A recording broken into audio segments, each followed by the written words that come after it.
Olá, seja muito bem-vinda a mais um episódio do podcast Muito Além das Finanças. Eu sou a Glaucia Coutinho, expert em investimento para mulheres, e hoje eu trouxe um convidado muito especial, que é um amigo querido, né, que trabalha, me mostrou o que é o mundo da inteligência patrimonial. Porque não adianta a gente entender de investimento. A gente tem que ser inteligente e estratégico quando a gente vai fazer o nosso planejamento financeiro. Então, hoje eu trouxe o Fernando Ramalho, meu amigo, né? Começamos juntos em vários sentidos, né? A gente não advogou junto, porque ele também é advogado, mas a gente começou junto, né, nesse mundo dos investimentos.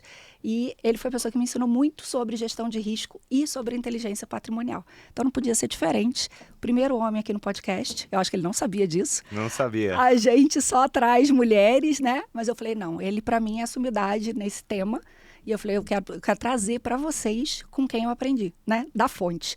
Fernando, seja muito bem-vinda. Estou muito feliz de você estar aqui. Muito obrigado. Você utilizou até o bem-vinda, mas eu me sinto aqui lisonjeado em gente? Participar.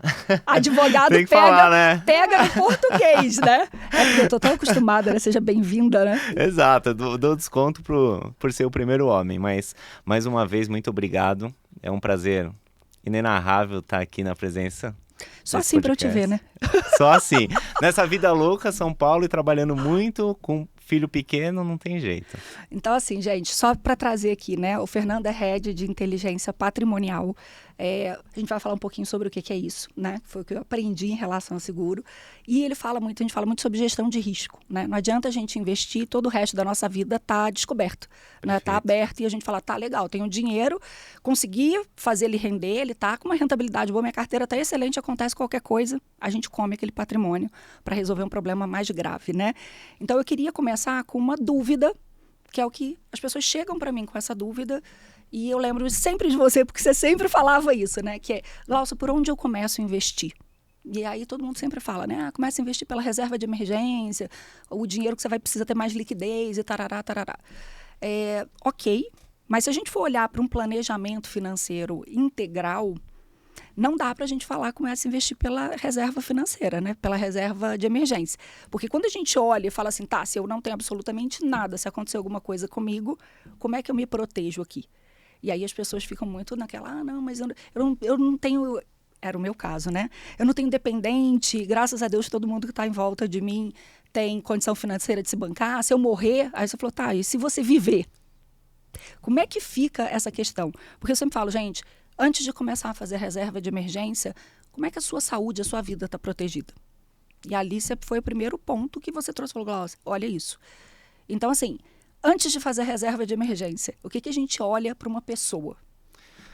Bom, vamos lá. Um dos pontos que eu sempre falo, independente de ser uma assessoria, uma consultoria ou algo do gênero, a gente tem que se preocupar com alguns fatores, né? E o principal deles é a questão de produtividade.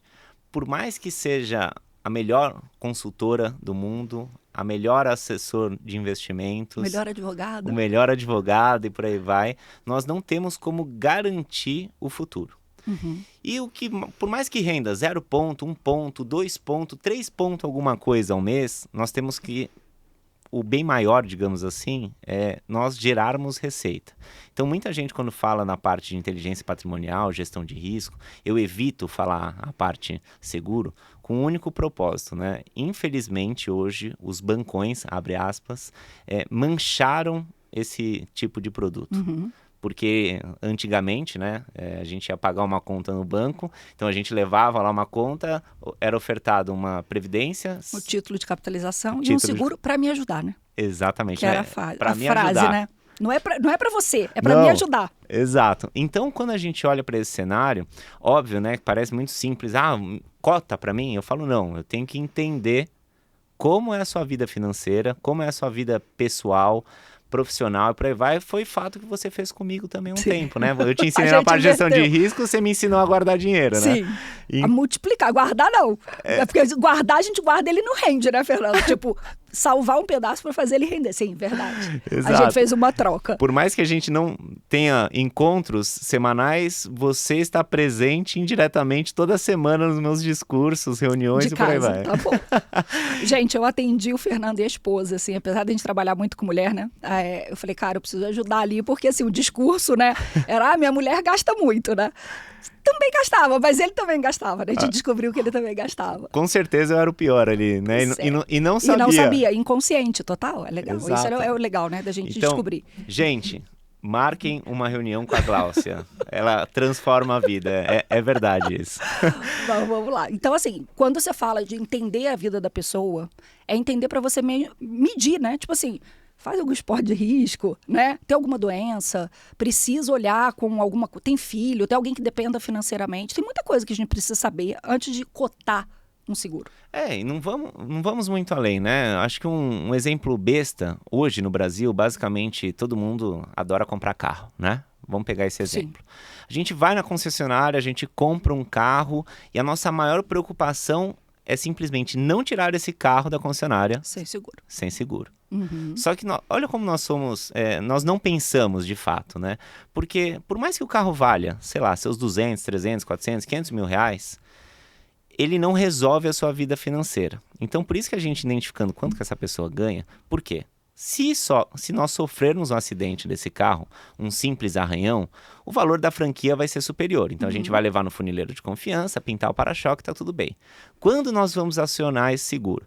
Numa batida mais forte. E daí eu questiono, né, os investidores, o que vale mais? Sua produtividade de hoje, até os 50, 60, 70 anos, ou o pedaço de lata? Então acho que isso é muito impactante, né? E faz com que de fato a gente perceba que a gente menospreza o nosso bem mais precioso. A nossa capacidade de produzir, né? Com certeza. E isso pode ser, né, uma capacidade que a gente pode ter ela interrompida por um acidente, realmente uma incapacidade, né? Mas também pode ser uma coisa temporária. Como uma doença, como algum tipo de afastamento, né? E a gente não olha isso. Então, assim, a minha primeira virada de chave foi ali. Eu era CLT, eu tinha seguro de vida pela empresa, eu tinha um seguro de incapacidade, né, por acidente pela empresa, e isso nunca me preocupou. O dia que eu deixei de ser CLT, eu falei, gente, e se acontecer alguma coisa comigo? Eu não pensava em morte. Nunca pensei em morte, porque eu falei, morreu, morreu. Quem ficar aqui vai receber qualquer coisa, é da minha herança e tá tudo certo. Mas eu pensava em capacidade. Eu falei, cara, agora eu sou uma empresária. E eu dependo da minha saúde para eu estar gerando faturamento para minha empresa, né? Por mais que minha empresa rode com algumas coisas sozinha, não dependa de mim, a maior parte é a minha cara. Minha empresa é a minha cara. E eu falei, e se eu ficar afastada 2, 3, 4 meses por um acidente, por uma doença, aí logo na sequência, né? Tipo, 1, 2 anos depois entrou a pandemia. Eu falei, meu Deus, ainda bem que eu olhei isso com outros olhos, né? E aí você falou, Glaucia, existe forma de você cuidar de uma doença, cuidar de uma incapacidade sem delapidar seu patrimônio, sem acabar com tudo que você juntou até aqui. Porque eu passei 20 anos sendo CLT, eu construí um patrimônio, né? Exato, e assim, aliado a esses exemplos, eu gosto sempre de trazer analogias para facilitar a compreensão, né? Vamos pensar que a sua mentorada mulher, né, seja não só empresária, porque o empresário é nítido, digamos assim, que a interrupção de renda, o problema drástico, desculpa o português, ferrar com o planejamento financeiro. Sim. Mas vamos trazer para um diretor, né, ou diretora de alguma empresa que tenha lá seu salário de 30 mil reais registrado, né? Com os descontos e por aí vai, uns 20 e poucos mil reais, né? E daí, quando ela senta contigo, a primeira pergunta, acredito eu também, ou uma das perguntas que você fará, é justamente quais são seus projetos, quais são seus sonhos, porque contra sonho não se discute. Às vezes é uma casa no interior, uma casa na praia, um valor disponível ali na conta corrente. Então, daquele objetivo, você vai traçar digamos assim, uma obrigação de aportes mensais, e essa pessoa ela tem a falsa sensação de proteção. Que tá segura, sim. Qual é essa falsa? Sou CLT, se alguma coisa acontecer, eu tenho INSS. Só que, qual é o limite do INSS? Então a gente chega e a gente fica Você quer me questionar? Me testar? 7.700 e pouco. Exato. 7.782. 7.700. Então, assim, pensa que de 20 e poucos mil reais caiu para 7. O padrão dessa pessoa, óbvio que não são 7 mil reais. Uhum. E o que ela se comprometeu a fazer esses aportes, de fato, não ocorreu. Então, o que a gente vai disponibilizar? Afastamentos temporários, internações hospitalares, porque não é a questão de o atendimento médico-hospital, e sim ela receber mesmo não produzindo. E isso vai ajudar o quê? Manter padrão de vida, porque o doloroso, e você, acredito, com toda certeza sabe muito, não é esgotar recursos financeiros, né? Ou zerar a minha conta. O doloroso é diminuir padrão de vida. Muito, muito. E não, eu acho assim, diminuir padrão de vida é doloroso. Você tá passando por uma doença ou um acidente, se recuperando de um acidente, preocupada se vai faltar alguma coisa em casa ou não. Tipo, eu preciso me recuperar rápido, eu preciso fazer rápido, eu preciso voltar rápido pro trabalho, porque o dinheiro tá apertando, eu tô diminuindo o padrão, eu não quero diminuir. Exato. Então tem esse ponto. E um outro ponto, né? A grande maioria das pessoas fala assim, mas a minha empresa complementa o salário tarará do INSS. Ok, mas por quanto tempo? Ela vai completar. Olhar, esse é um ponto também, olhar a política. Cada dia que passa, essas políticas estão ficando, política de benefícios, né? Ela está ficando mais restrita, porque a competição está muito árdua. E um outro ponto que também me pega, eu não faço meu seguro, não olho para a questão de doenças, que o seguro da empresa não cobre, né? O seguro coletivo, né? Não cobre. E aí eu deixo para fazer, saio da empresa com 50 e poucos anos, vou fazer meu seguro. Aquele seguro que ia ser baratinho lá atrás passa a ser um seguro mais caro, porque a gente vai envelhecendo. A idade por si só já aumenta o valor do seguro, mas a gente tem também uma questão de saúde, né? A gente não vai envelhecendo e ficando mais saudável, a gente vai envelhecendo e ficando com alguns problemas que a gente não tinha quando a gente era mais novo. E podem ser até impeditivos para a contratação, Sim. Porque assim, muita gente fala, e eu adoro alguns consultores de investimento falando assim, olha, não vale a pena, investe esse dinheiro, porque se você investir esse capital que vai ser destinado para esse trabalho de gestão de risco, você vai ter um montante muito maior. Só que o objetivo é diferente, né? Eu já fiz várias reuniões assim que ficou um silêncio absoluto, né? Eu falei, excelente, parabéns pela estratégia, e eu até entendo, eu não falei concordo. Vamos fazer o seguinte, vamos cancelar o seguro do seu carro, o seu plano de saúde e o seguro da sua casa. Que aí a gente economiza mais, chega mais rápido ali no montante, né? Eu falei, e aí, vamos seguir essa linha? E daí, óbvio, né, que o consultor fica com aquela carinha meio sem graça, olhando para a investidora ou para o investidor. Do tipo, não faz sentido. Isso não faz sentido, né? Mas, assim, a gente tem que partir da premissa que são coisas distintas, né? Com certeza. Eu não estou fazendo um seguro como uma coisa que vai render mais do que um investimento. Porque a gente está olhando o seguro como proteção, não como multiplicação de patrimônio, né? E vai ser multiplicação lá na frente, porque eu vou falar disso aqui ainda, né? Mas o seguro não tem o objetivo de render. Mas eu sempre pensei assim, e se acontecer alguma coisa comigo e eu precisar pagar um tratamento de saúde? Gente, 300, 400 mil vão assim, rápido. E aí, quanto tempo eu demoro para juntar 300, 400 mil de novo? E se eu tiver um seguro, ele é acionado e eu não mexi no meu patrimônio? Então, para mim, aquilo ali começou a fazer muito sentido. De olhar e falar assim, em vida, o que pode, pior cenário? A gente pode construir alguns cenários, né? Pior cenário. Fiquei incapacitada ou fiquei afastada do trabalho por muito tempo por conta de uma doença, por conta de uma internação ou qualquer coisa do tipo. Quanto tempo isso aqui me banca para eu poder me tratar em paz, para eu poder cuidar de mim melhor, para eu poder realmente olhar para a minha saúde? E um outro ponto, todo mundo trabalhando igual uns loucos, todo mundo adoecendo, todo mundo se afastando, todo mundo tendo problema de saúde mental. A gente está vendo isso toda hora. Com certeza. Então, ali foi aonde eu entrei e falei, primeiro eu tenho que olhar para minha vida. Tanto que o meu seguro de morte, ele é baixinho. Eu falo com o Cláudio, né, com o meu marido. Se eu morrer, você tem ele tem um ano de custo para ele decidir o que ele quer fazer da vida, né?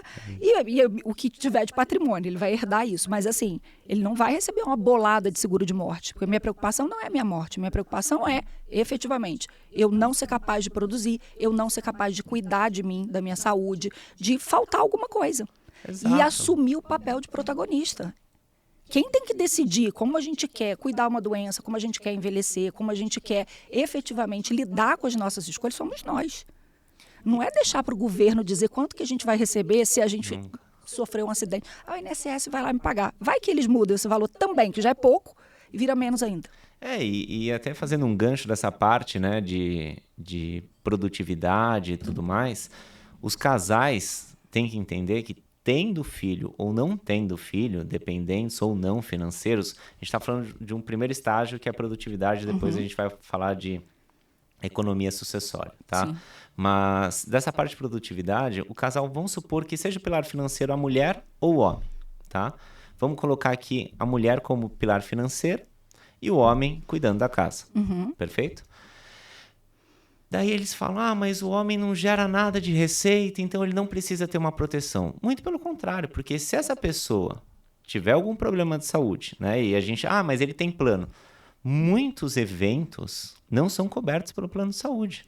E daí vai sair de qual conta? Do pilar financeiro. Saindo da conta do pilar financeiro para manter, porque essa pessoa, às vezes, cuida da casa, tem outros afazeres. Quanto custa uma pessoa para cozinhar, para limpar, eventualmente? Para levar e buscar filho na escola, tarará, sim. Então isso é determinante também que nós tenhamos uma proteção que a gente chama cruzada. Sim. Tanto para um quanto para outro. Sim. Porque isso vai ser mais um fato aliado a não comprometer o planejamento financeiro como um todo. Não, isso faz muito sentido, porque a gente sempre tem essa sensação, né? Não, o provedor da casa sou eu, ou é meu marido, tarará, então só um precisa de seguro. Pelo contrário, né? Tem todo um por trás ali que aí a gente fala que é aquele trabalho invisível, né? O trabalho doméstico, ele é invisível, né? É um ponto assim. E a gente ainda tem muita gente que fica em casa, seja o homem ou seja a mulher, né? Mas aquilo ali tem um preço. Com certeza. Não é remunerado, mas tem um preço, né? Então, para mim, isso faz muito, muito sentido. Quando a gente fala sobre se essa pessoa não estiver aqui, quanto eu gasto para fazer isso rodar do jeito que está rodando, né? Mas isso pega para mim. Então, assim, a gente tem muito essa questão da doença, tem muita questão da incapacidade, tem muita questão, tipo, fiquei hospitalizado, como é que eu vou me organizar aqui para receber? E mesmo CLT. Você estava falando, eu estava lembrando de um caso de uma pessoa, né, que fez mentoria com a gente, que tinha seguro, o marido tinha seguro também pela empresa, e passou por um processo de uma doença. E é aquilo, o plano de saúde foi até aqui, a empresa foi até aqui, mas precisava fazer um tratamento diferenciado, que para a ANS aqui no Brasil, né, para a Agência Nacional de Saúde, era um tratamento experimental. Não estava naquela lista do rol de procedimentos obrigatórios. Isso com o meu tio-avô. E aí ela falou, cara, foi uma briga eterna, entra na justiça, briga, não levou, porque era um tratamento experimental, a empresa não arcou. E eu lembro, ela falou assim, eu descobri que a gente poderia ter um seguro de doenças graves quando a doença bateu na nossa porta, né? Então, assim, ali foi muito ruim. E não teve como fazer, né? Não sei se tivesse feito, se a situação, se o desfecho seria diferente, mas o marido acabou falecendo e ficou esse questionamento. Então, assim, ela não pensou duas vezes em fazer o dela, porque ela falou, agora meu filho só tem a mim, né? Meus filhos, né? Só tem a mim. E se eu faltar também? E aí ela fez e aí pesado, né? Muito. E essa questão de ser suficiente, Gláucia, é muito subjetivo, porque assim, de todos os pagamentos de benefício que eu fiz até hoje, ninguém reclamou. Pois é. Então, pelo contrário, deu graças a Deus que alguém tinha pensado naquilo, né? Exato. Falando de morte, né? Eu até brinco, né? Você quer que eu seja o chato que você vai agradecer no futuro ou que eu seja o bonzinho que você vai me xingar lá na frente, né? Eu venho de uma cidade onde muita gente veleja, né? Então, assim, de Niterói. E eu lembro do acidente dos Grael lá, do Grael que perdeu a perna. E foi a primeira vez que eu ouvi falar de seguro, de realmente, assim, fora de CLT em relação ao acidente. E eu vi uma entrevista dele há um tempo atrás, há bastante tempo, na realidade, onde ele falou, se eu não tivesse tido seguro, eu não sei o que teria sido da minha família. Porque ele falou, eu fiquei mal, eu realmente fiquei ruim da cabeça, tinha um problema assim, amputei a perna, mas minha cabeça ficou ruim, mas eu tinha dinheiro. A minha casa continuou rodando, porque a gente teve a indenização daquele seguro. E isso me marca, sabe? De falar assim, não era só ele, a doença não era só para ele, né? A casa continuou, filhos, esposa, tudo continuou rodando. E ele se recuperou, foi tratando, foi melhorando a cabeça, foi entendendo. Então ele teve tempo para fazer aquilo. E eu vejo isso acontecer muito quando a gente fala do caso de câncer, né? Principalmente câncer de mama, câncer de colo de útero, de ovário. O quanto a gente tem um índice alto de abandono da mulher quando ela adoece, né? Infelizmente. E aí, não é a mulher que trabalha ou a mulher que está em casa, é qualquer mulher. Então, assim, se eu tenho um seguro, eu tenho, sim, um tratamento, um desafio de cuidar daquele câncer ou daquela doença, mas eu tenho um resguardo de que é menos uma coisa para eu me preocupar. Eu posso olhar e concentrar toda a minha energia, meu foco para melhorar. Não necessariamente em olhar e falar, tá, eu tenho que concentrar aqui, mas tá faltando dinheiro, tem que tirar filho disso, tem que cortar a moça que trabalha aqui em casa, porque o dinheiro tá curto, né? Então, o acidente do Grael trouxe para mim uma visão tipo, tá, funciona, tem outras coisas que a gente não olha, a gente pensa só no acidente. E a questão do câncer de mama, que é o que a gente tem visto, né? Recente, a Preta Gil passou por uma separação aí no meio do tratamento dela de câncer. Então a gente vê isso acontecer com uma certa frequência. Então, assim, para a mulher eu acho a questão do seguro muito pontual. E eu queria saber o seguinte, como é que a indenização é realmente a doença que mais se paga indenização? Hoje existem 3 doenças que são as principais, né? Tá. Todos aqui podem buscar registros na própria OMS que a questão de câncer, a cada 3 pessoas, uma terá, né? Infelizmente, né? Tomara que não seja eu, né? Se a gente envelhecer, esse é o ponto, né? Se a gente morrer cedo, talvez a gente não tenha. Mas a gente está vivendo muito, né? Então tem uma chance de realmente passar por isso, né? Então as 3, voltando aqui, as 3 são infarto, AVC e câncer. Câncer de mama para mulheres, câncer de próstata para homens. E infarto para homem e mulher, porque mulher infarta silenciosamente, né? A gente nem imagina, mas a gente sabe que caso de infarto para mulher é bem punk, né? Com certeza. Bem complexo. E dos cânceres para mulher, o câncer de mama é o carro-chefe ou não? Sim, câncer de mama, câncer de tireoide também bastante. Recentemente nós liberamos um benefício também disso. É algo mais simples, já não é o primeiro que eu pago, né? Tem outro, inclusive, é óbvio que a gente tem que evitar de falar nome por questões de ética aqui, mas uma pessoa famosa, relevante nas mídias sociais também, ele teve um câncer e no relato dele, ele fala o seguinte, nossa, o médico falou que eu fui o mais sortudo, né? Porque ele foi no lugar específico onde não teve nenhum dano e em 60 dias eu estava bom. Ele recebeu quase 400 mil reais. E não precisou usar efetivamente para o tratamento? Não, muito pelo contrário. Ele recebeu aquele capital livre de imposto e ele reinvestiu, antecipando a questão da tão sonhada aposentadoria. Eu vou aproveitar, já que você falou imposto, como boa advogada tributarista, né? Vamos falar um pouquinho sobre imposto, porque uma das coisas que está pegando, né? A gente já vive tendo decisão aí, vai tributar, não vai tributar, vai aumentar o ITCMD, não vai aumentar o ITCMD. Gente, ITCMD é o imposto que a gente paga quando a gente falece, né? A família paga para botar a mão nos nossos bens. Então tem que pagar dentro do inventário, ele vai acabar acontecendo ali. Então existe uma discussão muito grande em relação ao planejamento sucessório, né? Ninguém quer falar de morte, a gente sabe que existe uma dificuldade, mas em relação a aumenta ou não aumenta, vai aumentar a alíquota ou não vai aumentar, cada estado vai definir o que quer fazer.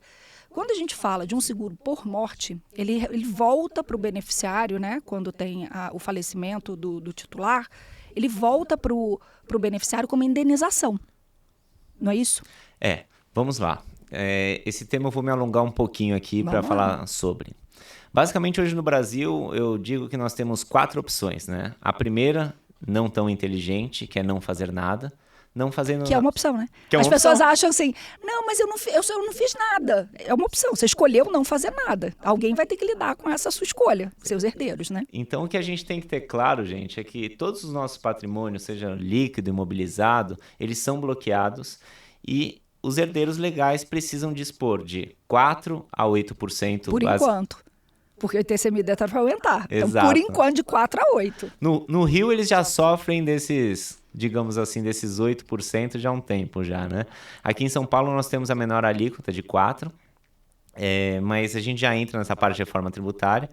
Custos com cartório de 2% a 3%, mais honorários advocatícios de 6% a 8%. Então, nós temos um pênalti, digamos assim, de 15% a 20% no nosso patrimônio, né? Todo mundo vai falecer um dia, né? Infelizmente, eu queria, se alguém descobrir a fórmula mágica aí, mas também viver muito não deve ser tão legal, né? Olha o câncer aí. Então, essa é a primeira opção. A segunda é um método um pouco arcaico, digamos que muito praticado por brasileiros, que é a doação em vida, tá? Então, se você vai em algumas determinadas regiões hoje do nosso Brasil, você vê muitas pessoas, eu já passei a minha casa para o meu neto, já está com usufruto. Gente, traduzindo juridiquês, basicamente eu passo a casa para a Gláucia, eu fico na administração e que essa casa render aluguel ou algo do gênero, eu recebo.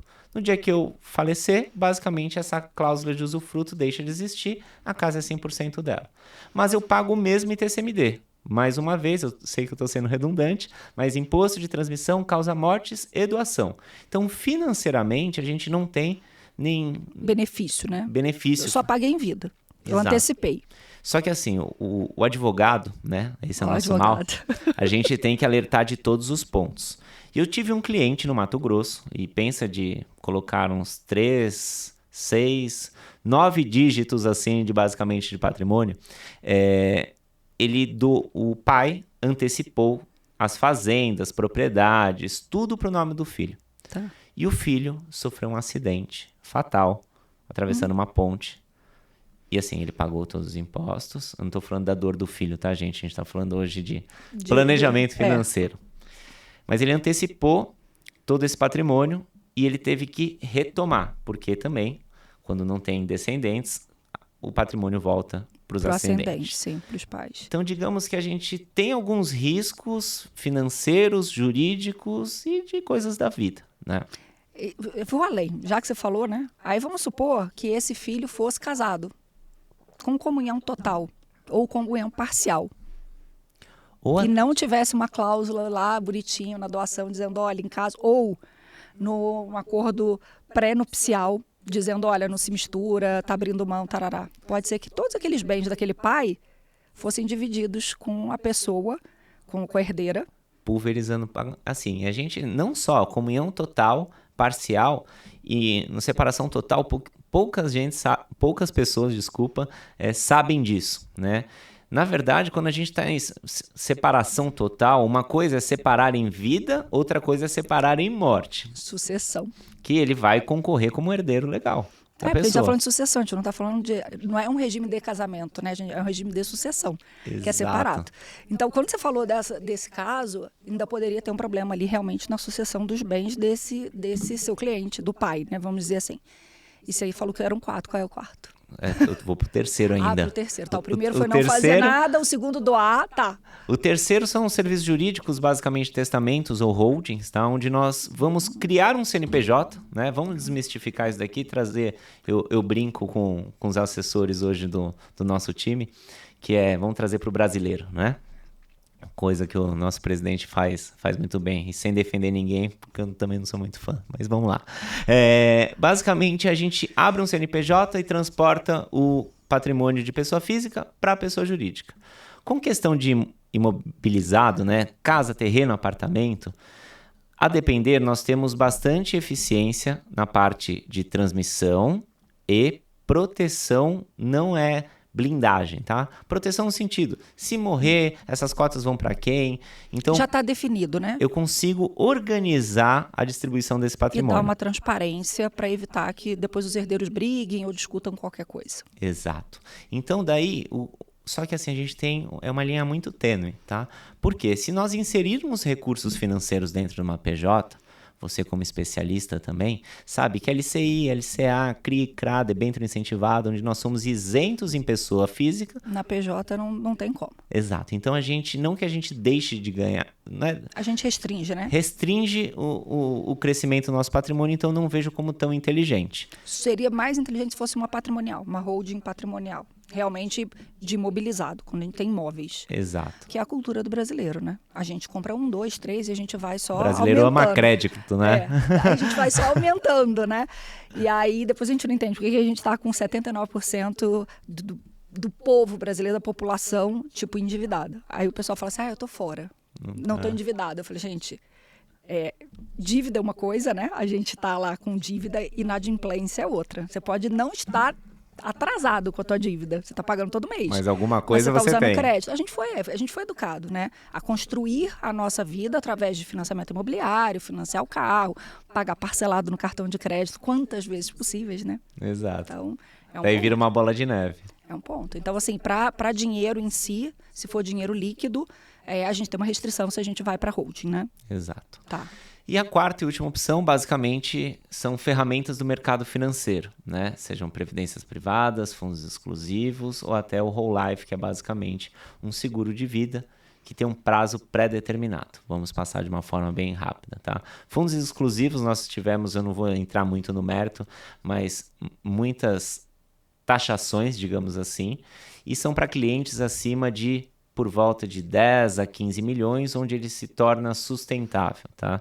Lembrando que muita gente já deu saída esse último ano, inclusive, em razão das taxações atuais.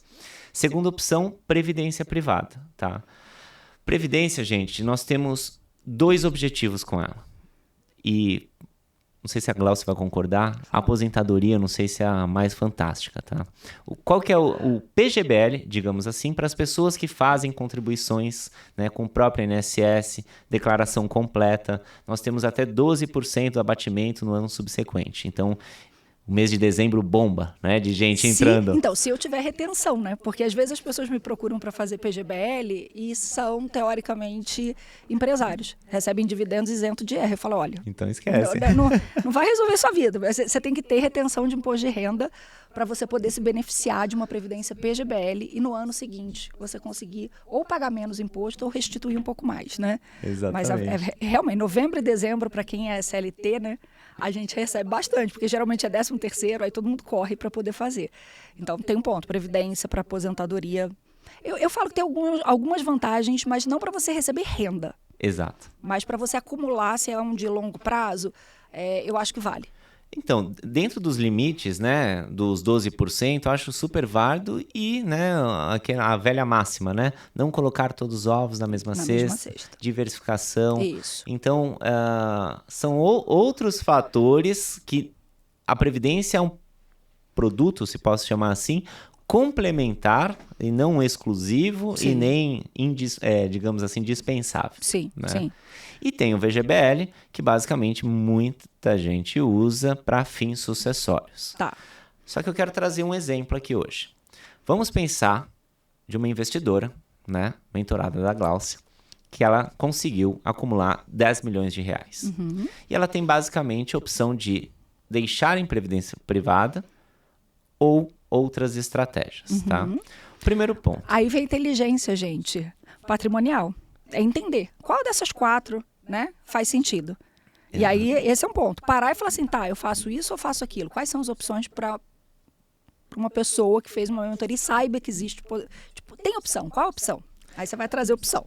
E é justamente o que muita gente acha que é clichê, ou estratégia, ou pitch comercial para que nós possamos conquistar clientes, mas assim, o grande diferencial nosso, né, é justamente de entender na vírgula e ser um alfaiate financeiro daquela outra pessoa que está do outro lado. E se preocupar e alertar, não é que nós somos os chatos ou algo do gênero, mas pelo conhecimento a gente tem que alertar. Sim. Mesma coisa que o médico. Sim. Se ele vê que você está com colesterol alto, todo ferrado, ingerindo nicotina, álcool, açúcar, ele vai falar assim, Glaucia, vai para academia. Senão vai ter um problema. Deveria falar, vai para academia e contrata um seguro, que vai dar ruim em algum momento, né? Exato. Então, assim, nós como profissionais financeiros, nós temos que ter, no mínimo, né, não sermos negligentes nesse ponto e orientar da melhor forma possível nossos investidores. Então, voltando para o exemplo, gente, pensa essa pessoa que tem 1,5 milhão dentro da previdência privada. Qual que é uma estratégia inteligente? Se ela deixa um e-mail, o que acontece? No falecimento, esse 1,5, né, vai para o beneficiário indicado, sem passar por herança, e esse beneficiário tem liquidez, dinheiro suficiente para acessar o patrimônio, que eram de 10 e agora se tornaram 8,5. Perfeito? Qual que é uma estratégia bem eficiente? Vamos olhar a alíquota dessa previdência, vamos olhar qual que é a probabilidade de ela continuar rendendo mais ou menos e, eventualmente, tirar a parte dessa previdência, ano a ano, melhor dizendo, e alocando no Whole Life. Whole Life é o quê? É um seguro que a gente tem, em vez de pagar por toda a vida, a gente paga por 5, 10, 20, 30 anos. Perfeito? Vamos pensar que a gente opte pela opção de 10 anos. Então, para ter 1,5 milhão, a depender da idade, nós vamos pagar em torno de 750 a 800 mil reais. Isso significa que 80 mil por ano eu tiro da rentabilidade da Previdência e coloco dentro do Whole Life. O que eu tenho no D0, no mundo pessimista? Se acontecer o evento morte, eu disponibilizo 1,5 do Whole Life mais aquele 1,420 da Previdência. Então a gente dobra o patrimônio. Sim, isso é ser inteligente, né? Se eu deixar só na Previdência, eu vou receber o valor da Previdência. Mas se eu tiver uma pólice de um seguro que eu vou pagando no decorrer da vida, no prazo que a gente determinar, né? Porque quem escolhe o prazo, gente, é a gente. Então, X, Y, Z, paguei aquele ali. Acontece alguma coisa, você tem a pólice do seguro, o prêmio, né, do seguro. Capital segurado. E você tem o valor que você ainda tem na Previdência. Ou seja, eu estou cercando, na realidade, estou diversificando a minha forma de fazer meu planejamento sucessório ali. Exatamente. Então, eu consigo ter eficiência no pessimista e no otimista. Eu vou conseguir preservar aquele patrimônio da Previdência, a rentabilidade e remunerar, e eu tenho a opção do que a gente muito fala, né? E foi até um comentário que a gente fez recentemente, que é ou o espelhamento de patrimônio, ou eu quero deixar algo para o meu filho, eu deixo aquilo que não vai passar o whole life, tá, gente? Livre de imposto, livre de incidência de ITCMD e me dá liberdade suficiente para consumir o capital da Previdência, se for o caso. Na minha terceira fase da vida. Que é um ponto, né? Porque assim, na Previdência vai ter o imposto de qualquer forma. Exato. No seguro não, porque é indenização. Então, falar disso, gente, quando a gente fala de inteligência patrimonial, e é muito ligado, né, com planejamento tributário, a gente tem que olhar e entender assim, legal, aqui eu estou deixando realmente 1,5 milhão para o meu filho, que é na Previdência, que não é o caso, porque a gente vai pagar imposto, tem imposto, né? Ou eu estou realmente deixando 1,5 milhão através de uma indenização. Só que a gente não se é falado sobre isso, né? Eu lembro, assim, de algumas coisas na faculdade, tanto na área de sucessão quanto na área de tributário, a gente entendia o básico, mas não se falava sobre esse nível de planejamento. E a legislação muda toda hora, né? Então, um ponto para a gente olhar o que eu posso fazer de verdade? Se eu realmente quero deixar alguma coisa, senta e entra em contato, seja intencional do que você quer deixar e como você quer deixar. E a gente não precisa saber tudo, a gente pode sentar e buscar especialistas, né? Então, assim, você trouxe quatro possibilidades, né? E a gente sente muito que as pessoas ficam entre a possibilidade 1 e 2, não fazer nada e doar, né? E as pessoas que estão um pouquinho mais evoluídas, porque tem poucas pessoas que investem no Brasil, considerando a nossa população hoje, quando fazem alguma coisa, vai para a Previdência. Não vai para o seguro, né? Não pensa na questão de não pagar o imposto. Então, acho que esse é um ponto que a gente precisa olhar. E eu vejo muito consultor, né? Porque às vezes eu atendo o investidor, né? Ele, o consultor, e eu do outro lado, né? E eu falo, gente, a gente não é inimigo. A gente não é concorrente aqui, não, né? Longe disso. A gente tem que dar a mão um pro outro e cada um dentro, né, da sua expertise.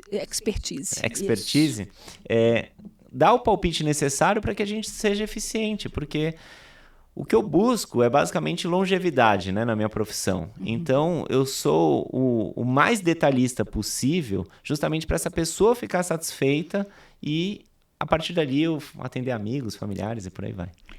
Bem, Fernando, assim, eu acho que a gente trouxe alguns pontos importantes, né? A gente falou bastante de como usar o seguro de uma forma inteligente, estratégica, né?